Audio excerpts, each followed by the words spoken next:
Cyberpunk 2077 was one of the most anticipated games in recent years. It's been a long time coming too, as it was first announced in 2012. The game was first set to launch in April 2020, but after multiple delays didn't get released until December that same year. Despite the multiple delays, the game still came out very buggy, and because of this has become the talk of the gaming community the last month or so.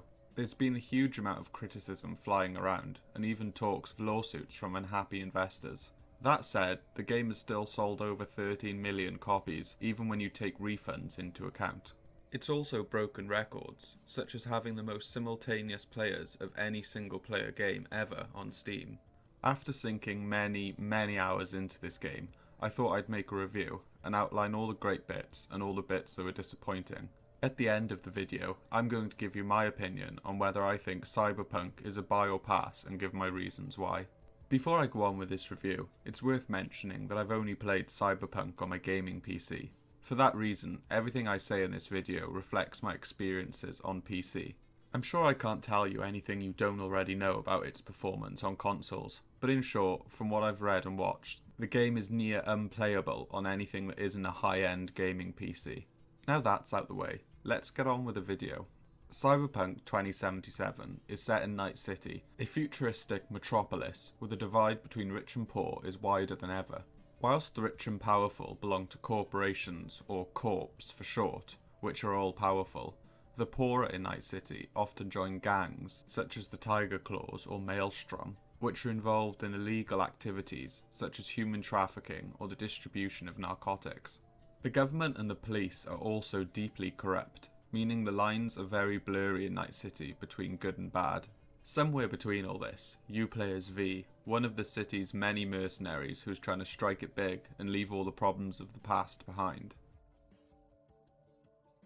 Just to warn you, there's going to be a few spoilers in this section. The timestamp's in the description if you want to skip to the next section.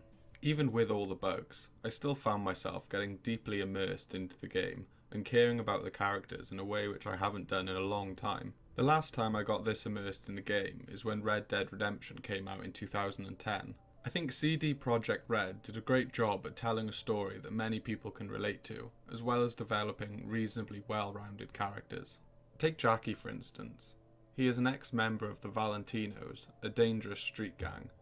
This means he's definitely done some shady things in his past. Despite this, you can't help but like him.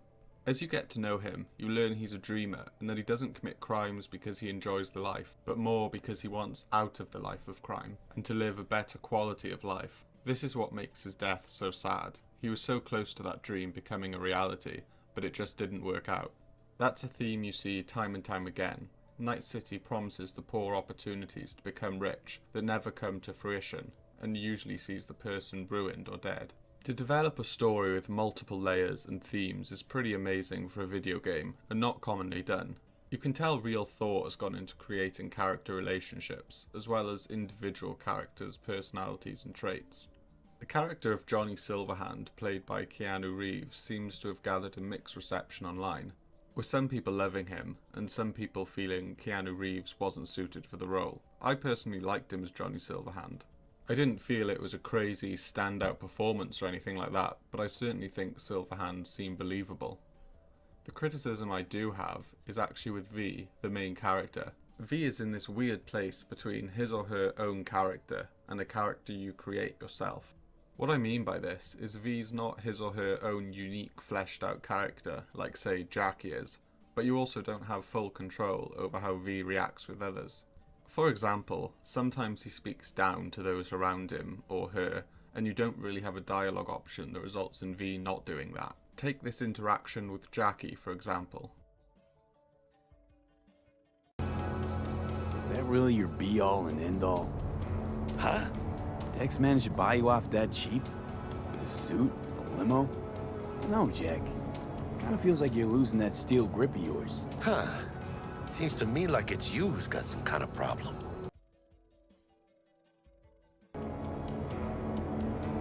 Wouldn't get overly excited. Haven't gotten there. Not yet. But no, Jack. Kinda feels like you're losing that steel grip of yours. Huh. Seems to me like it's you who's got some kind of problem. Whatever option you pick, V more or less says the same thing. A few more dialogue options in certain missions would go a long way, and I think for me, I'd find it way easier to play as a character I want to play as. The city looks perfect. I think they nailed the scale. The endless skyscrapers give you a sense of how small and unimportant you are, whilst the trailer parks on the periphery of Night City remind you of the impoverished conditions many are forced to live in. The wastelands that surround the city give a glimpse into the state of the environment. Everything's dry and barren. The shameless advertising plastered all over the city doesn't let you forget the money comes before anything else. You'll see billboards advertising anything from cyber implants to clean water for €100 per gallon, giving you an idea of how damaged the environment must be if water's so scarce that a price like that can be validated. The cars and motorbikes look amazing and come in all shapes and sizes with wildly varying price tags. I do have some problems with how they feel to drive, but I'll get to that later in the video. So many of the cars and bikes look ridiculously good, especially if you're like me and love that cyberpunk type look. The different types of cars, such as hypercars or economy class cars, look and feel distinctly different, which of course is what you want. Overall, the vehicles fit the city perfectly. I would like to see cars and bikes being customizable, both visually and mechanically. At the moment, you either purchase vehicles or get them free through missions, but they're uncustomizable. Whilst not a massive deal, I think being able to toy around with your vehicles to be able to personalize them would add a lot to the game. The guns look great too, and unlike the cars, they're highly customizable. For example, you can add different scopes and attachments. For some reason, many of the scopes offer ridiculously small benefits, which won't really help you out at all. For this reason, I tend to view them as a visual thing only. I actually don't think scopes need to offer buffs, but if they do, they shouldn't be so negligible. That being said, the guns do look great, and I don't have any major issues with them. I really like the variety of clothing options available for your character.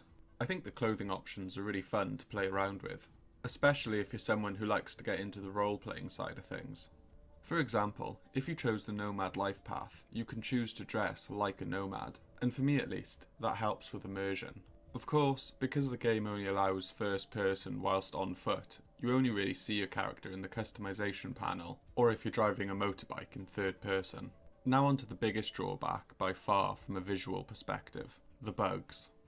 Nothing quite kills immersion like endless bugs. I'm fortunate enough to have a pretty good gaming PC. My specs will be in the description if you're interested. But even with a top-end gaming PC like mine, the bugs are numerous and far too common. There's no way around it. Even after all the patches, the game was not ready to be released.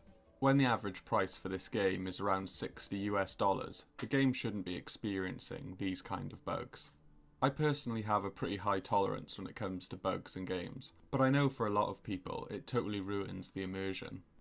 Cyberpunk 2077 could and should have been all it was hyped up to be in my opinion, but releasing what is basically an unfinished game, still full of bugs, has overshadowed so many of the great things that the game has going for it. Moving on to the audio aspect of the game, the first thing that struck me was how good the music was.